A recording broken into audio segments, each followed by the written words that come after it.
Hello everyone. आज हम discussion करने जा रहे हैं भौतिक विज्ञान के बड़े ही महत्वपूर्ण टॉपिक प्रकाश के परावर्तन के बारे में। यह टॉपिक 12th क्लास और 10th क्लास दोनों के लिए ही बड़ा महत्वपूर्ण है। तो सबसे पहले आप सोचिए ज़रा कि आपके कमरे के अंदर प्रकाश की किरणें डायरेक्ट, उसके बाद भी आपको प्रकाश के द्वारा बहुत सारी चीज़ें कमरे के अंदर दिखाई दे रही हैं। ऐसा क्यों है? ऐसे ही आप जब देखते हैं कि आपने देखा होगा कि जो वाहन है, वाहन के साइड वाला जो शीशा होता है उसमें पीछे का दिखाई देता है, तो उस शीशे का नाम क्या है? जब आप खाना खाते हैं तो जिस चम्मच का आप इस्तेमाल करते हैं उसे आप देखिए, उस पर आपकी इमेज जो है सीधी और उल्टी दिखाई देती है। ये चम्मच भी एक तरह का दर्पण है दोनों तरफ से, तो ये दर्पण कौन सा है?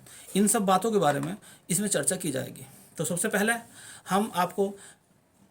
हम लोग चर्चा करते हैं सबसे पहले प्रकाश के परावर्तन के बारे में। आखिर प्रकाश का परावर्तन क्या है? प्रकाश का परावर्तन, जब प्रकाश किसी चिकने तल से टकराता है तो वह कुछ नियमों का पालन करते हुए अपने ही माध्यम में वापस लौट जाता है। प्रकाश की इस घटना को प्रकाश का परावर्तन कहते हैं। जैसा कि चित्र में आपको दिखाया गया है, एक लाइन खींची गई है एम डैश, और एक तरफ इस पर डैश लगा दिया गया, दूसरी तरफ कोई डैश नहीं है। जिधर से डैश लगा हुआ है ये प्रदर्शित करता है कि ये एक कांच की पट्टी पर पॉलिश कर दी गई है। देखिए, जैसे उदाहरण के द्वारा हम समझ सकते हैं इस चीज़ को कि मान लीजिए ये एक कांच की पट्टी है, ठीक है, और इसके एक तरफ हमने पॉलिश कर दी और दूसरी तरफ से चिकना छोड़ दिया। तो अब ये पट्टी कुछ इस तरह से आपको नजर आएगी। तो यहाँ पर देख रहे हैं आप, एक सीधी लाइन से नजर आती है आपको इस तरह से पट्टी। तो कहने का मतलब ये है कि चित्र में जो ये लाइन दिखाई हुई है ये एक समतल दर्पण को प्रदर्शित करती है, जिसकी एक तरफ पॉलिश है और दूसरी तरफ से ये चिकना है।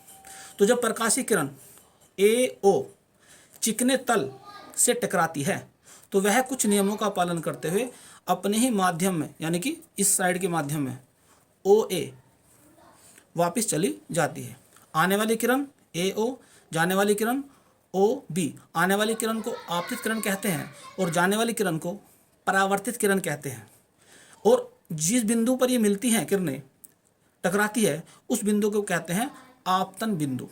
आपतन बिंदु पर M डैश के लंबवत एक रेखा खींची गई है ON, जिसे कहते हैं आपतन बिंदु O पर खींचा गया अभिलंब। आपतित किरण AO तथा अभिलंब ON के बीच जो कोण बनता है I, इस I कोण को आपतन कोण कहते हैं। इसी प्रकार से अभिलंब NO तथा परावर्तित किरण OB के बीच जो कोण बनता है उसे कहते हैं परावर्तन कोण R। तो आपने देखा कि परावर्तन की क्रिया के लिए तीन बातें आपके सामने आई: आपतित किरण, परावर्तित किरण और आपतन बिंदु O पर खींचा गया अभिलंब। तो परावर्तन की डेफिनेशन के अंदर मैंने आपको बताया कि आपतित किरण, परावर्तित किरण और अभिलंब ये क्या चीज़ है। तो मैंने आपको बताया कि जब प्रकाशीय किरण किसी चिकने तल से टकराती है तो वह कुछ नियमों का पालन करते हुए अपने ही माध्यम में वापस लौट जाती है। इस घटना को या इस क्रिया को प्रकाश का परावर्तन कहते हैं। अब सवाल यह होता है कि ये कौन से नियम हैं जिन नियमों का पालन करते हुए ये प्रकाशीय किरण अपने ही माध्यम में लौटती है। तो आइए अब हम उन नियमों के बारे में चर्चा करते हैं।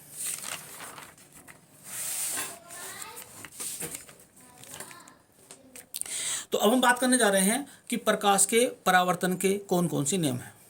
तो प्रकाश के परावर्तन के दो नियम हैं। इन नियमों को समझने के लिए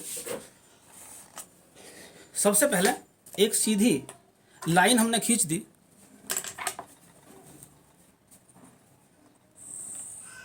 और यही हमारा एक दर्पण है M डैश। इस कांच की पट्टी मान लो पहले इसको, और इस कांच की पट्टी की जब एक तरफ हम पॉलिश कर देंगे और दूसरी तरफ से हम इसे चिकना छोड़ देंगे तो इस कांच की पट्टी को ही हम समतल दर्पण कहेंगे। तो इस समतल दर्पण पर एक किरण आकर टकराती है। जिस बिंदु पर टकराती है उसे O कहते हैं और ये आने वाली किरण है, इसका नाम AO रख दिया हमने। अब इस आपतन बिंदु O पर एक अभिलंब डालते हैं। अभिलंब यानी कि M डैश पर लंबवत।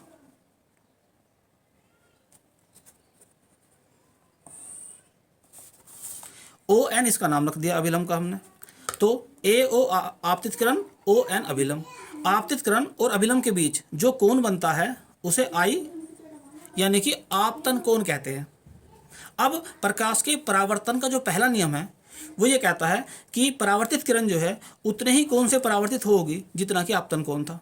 कहने का मतलब ये है कि अगर मान लिया जाए कि ये कोण यहाँ से यहाँ तक यानी कि ए ओ और इनके बीच का कोण मान लो 30 अंश है, तो अब परावर्तित किरण जो होगी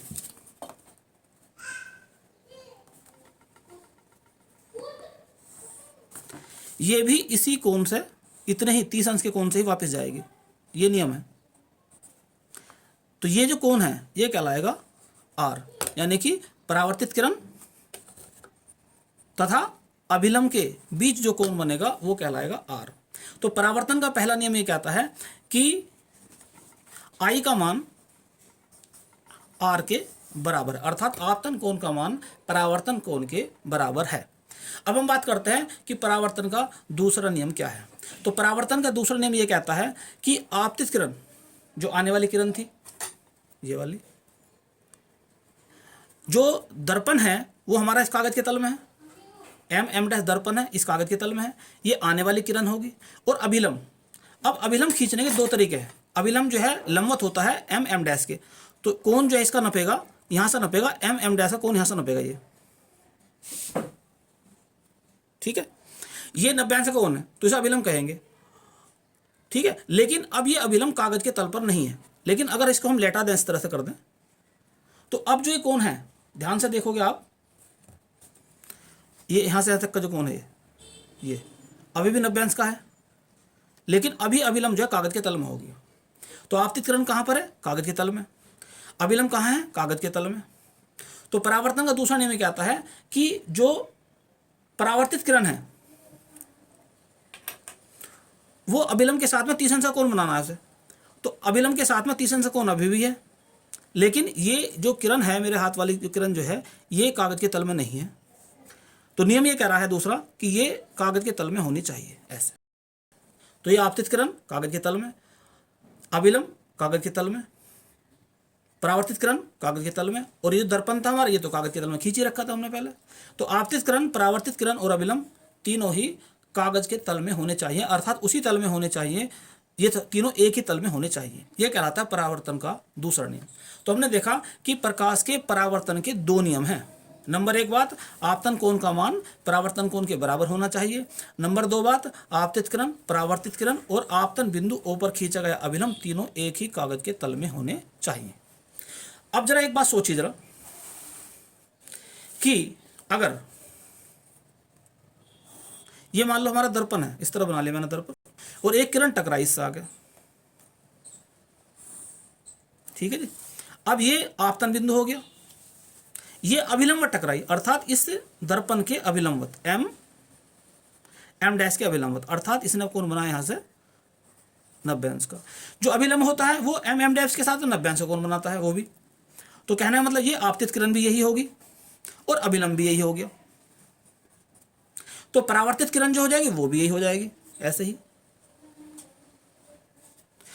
तो अभिलंब, आपतित किरण और परावर्तित किरण तीनों एक ही सीध में होगी, एक ही लाइन पर होगी, इस तरह से तीनों एक ही लाइन पर होगी। तो यहां पर हमने क्या देखा कि I का मान 0, R का मान 0।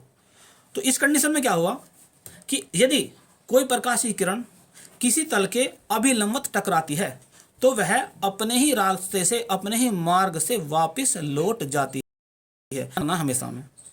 तो दो तो परावर्तन के नियम याद रखने हैं, और तीसरी बात याद रखनी है कि अगर कोई प्रकाशीय किरण किसी तल के अभिलंबवत टकराती है तो वह अपने ही मार्ग से वापस लौट जाती है, ठीक है। अब तीसरा टॉपिक के बारे में बात करते हैं कि प्रकाश के परावर्तन जो है वो कितने प्रकार के हैं। प्रकाश का परावर्तन जो है वो 2 प्रकार का है। प्रकाश किसी खुरदरे तल से भी टकरा सकता है, प्रकाश किसी चिकने तल से भी टकरा सकता है। जब प्रकाश किसी खुरदरे तल से टकराता है, जैसे कि इस चित्र में दिखाया गया है, यहाँ पर प्रकाश जो है वो एक चिकने तल से टकराया गया है, यहाँ पर प्रकाश जो है एक खुरदरे तल से टकराया गया है।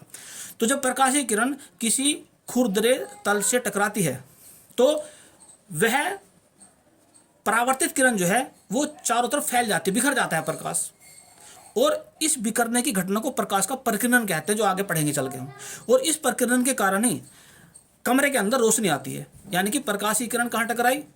जो कमरे के बाहर जो आपकी सड़क है, जो रास्ता है, जो खड़ंजा है, जो खुरदरा तल है, वहां पर टकराई और कमरे के वो बिखर का प्रकाश हमारे कमरे के अंदर आ गया। और उस बिखरे हुए प्रकाश के कारण ही कमरे के अंदर रोशनी होती है।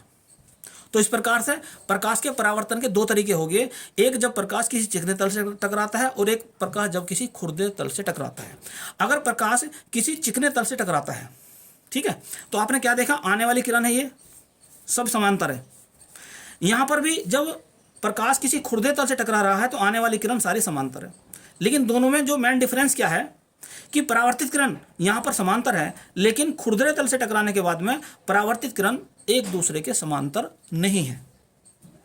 ठीक, तो प्रकाश के परावर्तन के दो तरीके हुए कि प्रकाश का किसी चिकने तल से टकराकर परावर्तन होना, इसे कहते हैं रेगुलर या नियमित परावर्तन। और प्रकाश का किसी खुरदरे तल से टकराकर वापस होना, इसे कहते हैं अनियमित या विस्तृत परावर्तन या इर्रेगुलर रिफ्लेक्शन।